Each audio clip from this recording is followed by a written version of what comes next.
Hey guys, it's Pete with Crunch Time Coaching, and today I've got a tip for you that's really going to help get more power on your groundies, whether it's forehand or backhand, and have you getting back ready for the next shot a whole lot faster. All right, so we'll be back with today's tip.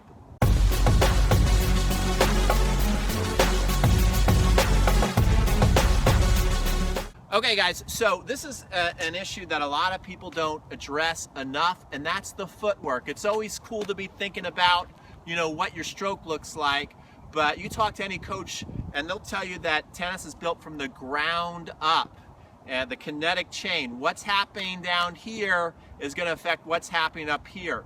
And also, a lot of people don't think about how the end of your shot can actually affect what kind of power you're putting on it, and more importantly, are you going to be ready for the next ball? When I watch people play, I can tell when they do certain things that they have about a 50% chance of making the next shot and a 50% chance of missing. So where they do the right things, their chances of actually taking over the point and dominating the point go way, way up. And one of them is the recovery, especially when you get pushed outside the court a little bit.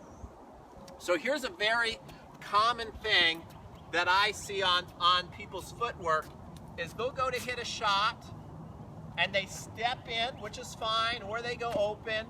But let's say they step in and then they're going to step in and then they start to walk back to ready position. Where you see the pros, they're either going to do two things. If they have time, they'll still come out here and step into a ball. They still do that. It's not just all about the open stance. Or they'll come out here and they'll hit a lot of open stance forehands and then get back. But what's so important is that next move and how you do it. It's that crossover step back and how wide you come with your position after you hit. So let's address the stepping into the ball and then recovering. I'm a big fan of the open stance, and I think when you run out, you definitely want to be comfortable with that open stance. But let's talk about if you're going to run out there and step into a ball, or even if you don't have to move that far, what I see a lot of people do. I see a lot of people do this on their shot. They'll come out here, they'll come here, and they'll fall back. We've already addressed that. Then some try and do the right thing, and they'll finish, and they'll come here. Right? It's very important how you finish. Now, I don't have any power to move back. Imagine that you and me are in a race, and I get to start like this, and we're going to race to the fence, and I get to start like this. I'm going to put most of my weight on the back foot, and I'm going to take off. As opposed to you've got to start like this. You see that? Do you see how you might be at a big disadvantage if we're getting ready to race and you're like this, and I'm set up like this? Who looks like they're going to have a better first step and get out of the gates? Well, I would. So you want to think about that when you're hitting. Remember, the goal of tennis, your opponents are trying to make you run. They're trying to make you miss. They're trying to hit winners against you. Never forget that point.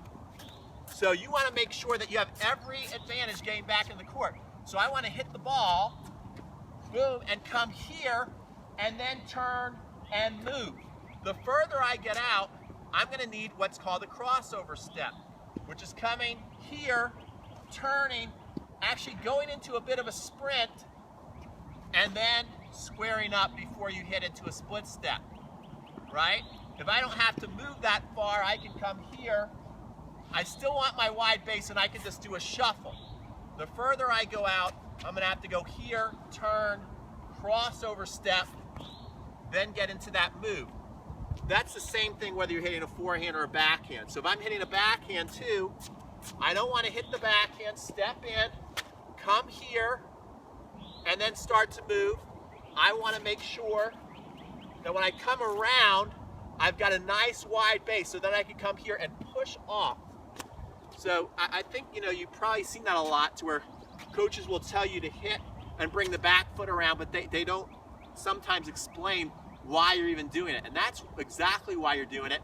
You're also adding more of a drive, more power, guaranteed you're going forward rather than hitting and might be falling off the shot. But make sure, besides just bringing your leg around, it's how you bring it around. You want to make sure you step and come into a wide base so you got power to get back. So this is Pete from Crunch Time Coaching. Sign off. I hope you enjoyed today's video. Take care.